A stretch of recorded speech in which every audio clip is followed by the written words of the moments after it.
Oh boy, here we go again. Better grab some popcorn. In a recent video that I posted, I talked about the reasons that I don't like to make laminated guitar necks. And as I expected, that was a really controversial video. If you read through the comments, you'll see that probably half the people were in agreement and the other half weren't. So I thought I would do a follow-up video where I would not only explain in a little bit more detail my perspective on laminated guitar necks, but at the same time, I would try to explain why some of the comments that were left were just plain wrong. But I want to take it even a step further by giving you what I would call the best practices for making a laminated guitar neck, because I'm not against them. I just personally, for my own business, don't prefer to make them. And as I mentioned in that video, it was because I don't like what some viewers were calling seam sprout. On the back of the neck, between the different laminations, you have a glue seam. And there's always a possibility when that guitar is moved around to different environments, from dry to humid, the wood can eventually expand and shrink at different rates, causing the seams to become noticeable. You can actually feel them, not just see them. And a lot of viewers who commented expressed that they had felt the seam sprout and they've noticed it on many of the laminated guitars. However, for most of them, it wasn't an issue that bothered them. And I will admit, as a player, it doesn't bother me either. I could care less. But my perspective is of a builder. I'm going to make the guitar and then hand it over to somebody, and then they're going to give me money back in exchange. If eventually the seams on that laminated neck become pronounced and experience seam sprout, there's a chance that the owner, or whoever's playing the guitar, is going to contact me and express concern. I know this because it's happened. As a builder, I really don't want to take that chance. I want my guitars to go out the door and never hear about any issues again. So if I can avoid that, I will. And that means I'm not going to make laminated guitar necks, because I can make a one-piece guitar neck with carbon fiber reinforcement that is every bit as strong and stable as the best possible laminated guitar necks. So that's my perspective on the whole issue of seam sprout, which was the issue why I don't make the laminated guitar necks. Now, another issue that was expressed in the comment section of that video was this idea that you can take the research that's been done in laminated woods used in the building construction industry and apply that to guitar necks. And you simply can't do it. First of all, the materials and the techniques used to install those materials in the building construction industry have been researched and developed until they could perform at a certain level. And at least here in the United States, and I'm only talking about the United States because that's where I live, and these are the laws that I understand them here in my country, but it may be the same elsewhere in the rest of the world. Anyway, the materials and the construction techniques are heavily regulated and are subject to inspections. If the materials or the construction techniques fail the inspection, oftentimes it has to be redone. Now, what's important to understand about this is the guitar building industry does not face any sort of regulation or inspection. It's anything goes. Take a look at, well, do a Google image search, or even search here on YouTube for how to make laminated guitar necks. And you will see it's all over the place. There is no standard, there are no rules, there's no regulation. And in a way, that's a good thing, because if it were to be regulated and inspected, there would only be one way that you could make a laminated guitar neck. There'd be no room for creativity. So all of the laminated guitar necks would start to look the same. And we'd only have a very limited selection of materials that were approved that we could use. But that's not the case, thank goodness. However, it does mean there are a lot of folks out there making laminated guitar necks who simply aren't doing it correctly. And those guitar necks cannot be expected to perform the way they should. A guitar neck has to be resistant to warpage, twisting, bending, and the forces of string pull. It is critical. There can be no room for allowable deflection. In the building construction industry, however, the materials that are used do have an allowable level of deformation that is acceptable, because up to a certain point, it isn't going to affect the integrity of the structure. That is not true with guitar necks, which is the other reason why you can't take the research that was done for floor joists and roofing beams that are made from laminated materials and apply that over to guitar necks, because it's two completely different stress or sources of stress. In fact, when they test building and construction materials, the forces that are applied for that testing are very different than the forces that a guitar neck endures. So you can't really apply that building construction research over to guitar necks. It would be like trying to build an airplane using automotive research and technology. I mean, sure, you could do it, but at some point your plane's going to fall apart and everybody on board is going to get killed. So what are the best practices to consider if you're going to make a laminated guitar neck? Well, this video isn't going to be a how-to. I'm not going to show you the actual construction of a laminated guitar neck because, as I've said before, I don't make them anymore. What I will say, however, is there are 5 rules of thumb that you can consider, and you should consider, in order to maximize success. Now, there are a lot of other YouTube videos that show you the actual process of making a laminated guitar neck, so you can refer to those for specifics. But as far as the best practices are concerned, the first is the wood needs to be dry. And some folks will say, well, it should also be acclimated as well. Well, that's basically the same thing. But you need to be able to check the moisture content of the wood that you're going to use. And I recommend that wood, which is going to be used for a guitar neck, should be at or below 10% moisture content. And if it isn't, it needs to be set aside and allowed to dry until it reaches that level. If you have difficulty finding wood that can, test out at 10% or less, you might want to consider a torrefied or roasted wood. Those are extremely dry. In fact, roasted woods really offer the best opportunity as far as wood that is going to be extremely dry and very stable. But maybe more about that in another video. There's too much with respect to roasted woods to get into right now. So the bottom line is the wood needs to be dry. Anything over that 10%, you run the risk of it warping and bending should it dry any further as a result of changes in your climate's humidity levels. Next, the wood should be quarter sawn.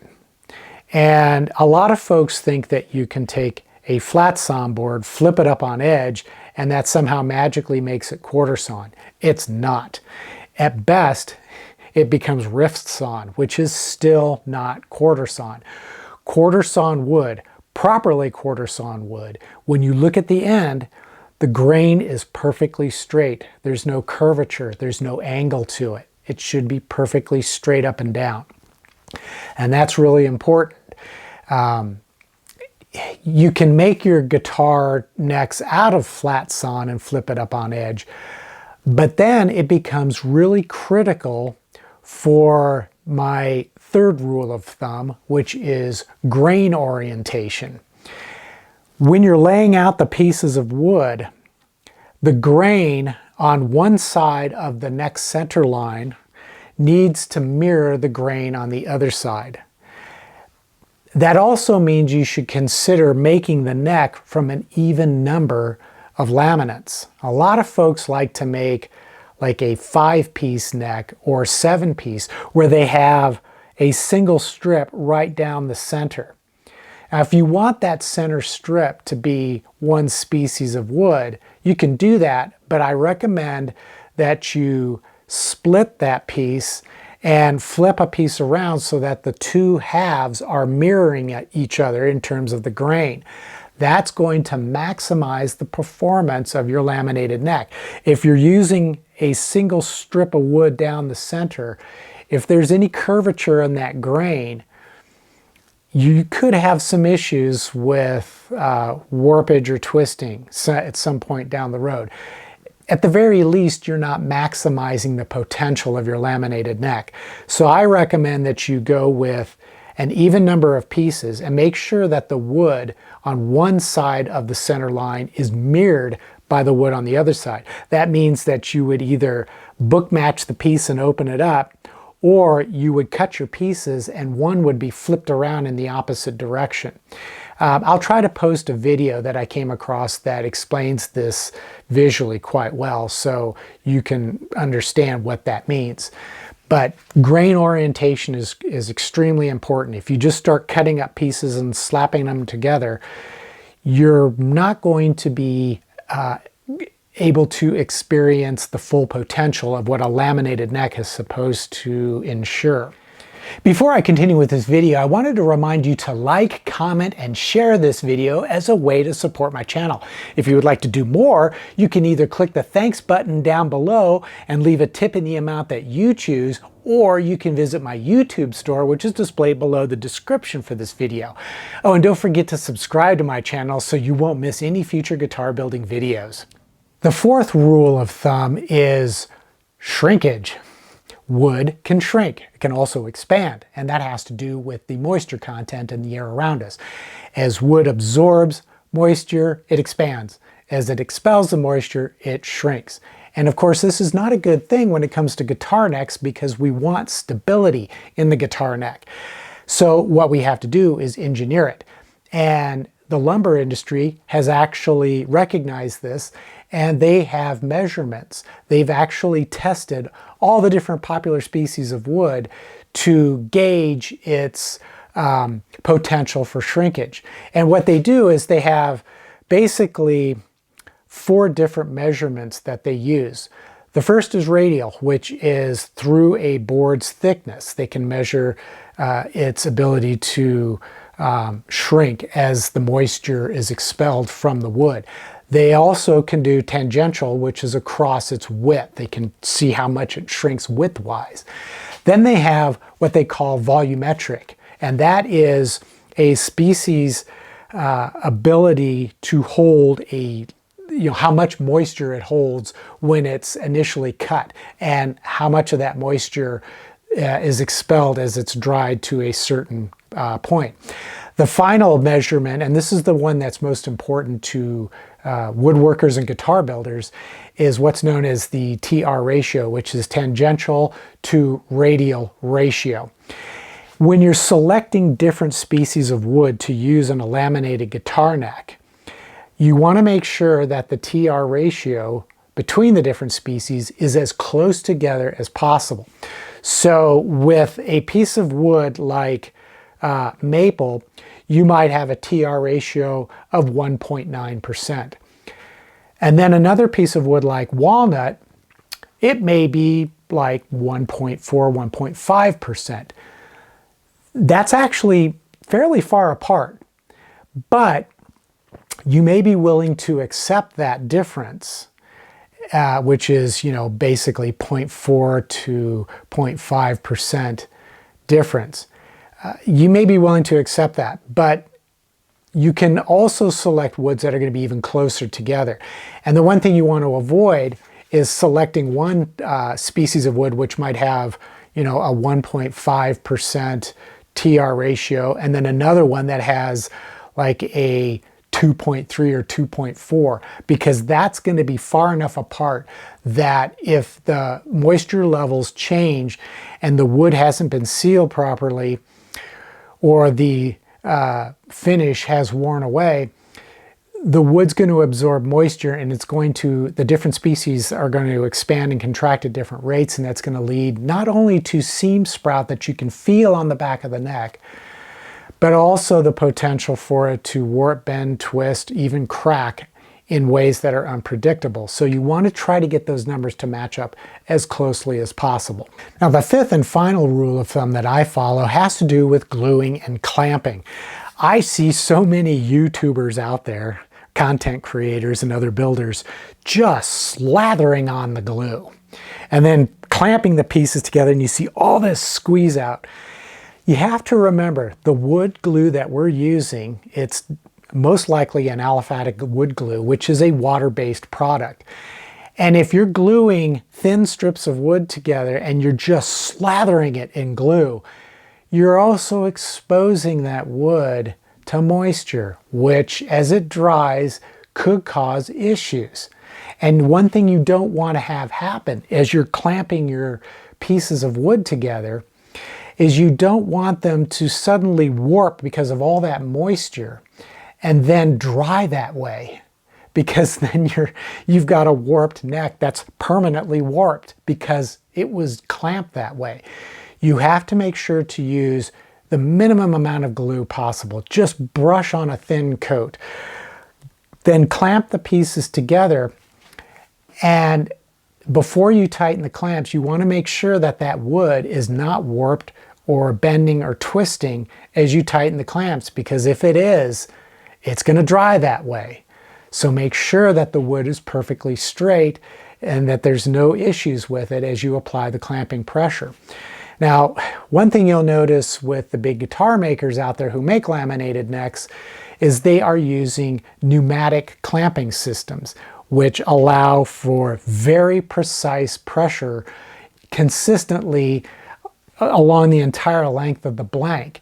And they're only applying just enough clamping pressure to clamp the pieces together as the glue dries. I see guys ratcheting down these clamps so tight that what they're actually doing is they're squeezing out the majority of the glue and starving that joint from of glue. So there's a chance that it's not going to have consistent, uniform bonding strength along its entire length of the joint. So you need to apply as consistent clamping pressure as possible, and you don't want to apply excessive clamping force to where you starve the joint of glue. Now, there is one other factor that could be considered a rule of thumb. However, I have found it is too unreliable to be considered a rule of thumb, and that is how you intend to finish the neck. Because when finish is applied, a big part of the idea is that the finish is going to seal the wood and prevent the absorption of moisture, which is the big enemy of all guitar necks, including laminated necks. However, in my experience, I have found that no amount of finish is ever going to properly seal the wood. You might think it will, but it won't. All it takes is a tiny bit of exposed wood, and it could be in a truss rod slot, it could be in a tuner hole, it could be somewhere along the fretboard where the frets are installed. All it takes is a tiny, tiny little section of exposed wood to absorb moisture into the neck. So I prefer not to consider finish to be one of the rules of thumb. It's just not reliable enough. And so now we get to the part of the video that you've all been anxiously awaiting. What are my final thoughts on laminated guitar necks? Well, I hope these are my final thoughts, although I have a feeling this video will probably spark controversy. It is, after all, YouTube and social media. But I have two perspectives, one as a builder, the other as a player. As a player, I love the way laminated guitar necks look. I think they can be very creative, and the use of different species of wood can really set a laminated guitar neck apart from other guitars. Of course, you typically can only see that when looking at the back of the neck. So really the only people who appreciate it are the people who buy the guitar and play it.